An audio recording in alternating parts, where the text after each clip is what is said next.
I'm Stephanie Susskind at Palm Beach Public School. Markers, glue, these are everyday school supplies that you may take for granted. Now students here are collecting them to send to Southwest Florida. Notebooks. 20-year teacher Katie Judge is trying to imagine what it would be like to come back to school after a devastating hurricane. Some of the teachers have lost their homes and their vehicles too.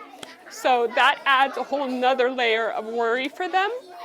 So if they don't have to worry so much about their classroom and the supplies for their kids, I think that will be helpful. So she rallied her students to help. We talked about, look around the classroom, look at what's in your desk, look at our classroom library, look at our anchor charts on the wall. All of that would be damaged. I thought that was kind of sad and I kind of wanted to help. They launched a school supply donation drive specifically for the Sanibel School, an island school just like them and one of the most heavily damaged in Lee County. They can't go there anymore because this school got a little bit destroyed from the hurricane.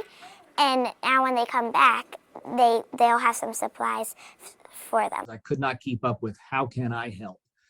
And our kids are going to need it. And we are thankful and grateful that people are thinking of us in this time of need. Rob Spicker with the Lee County School District says support is coming from every school district in Florida. The Sanibel School is one of our greater challenges. We've acknowledged that, and we've made a plan. Our tentative plan is for those students to stay as a group and partner up with an elementary school that has enough room to accept them all. It's not only Palm Beach Public. Woodlands Middle School raised at least $1,000 for the Florida Disaster Relief Fund, and Sandpiper Shores Elementary collected more than $2,000 through Penny Wars. I think that's really important these days for kids to see a small contribution can really go a long way if everybody does it together. I feel pretty good. A simple lesson leaving a lasting impact. So if they can come to school and at least have something that feels normal to them, I think that was the idea, making school feel normal for them. The school also has this bin outside on Seaview Avenue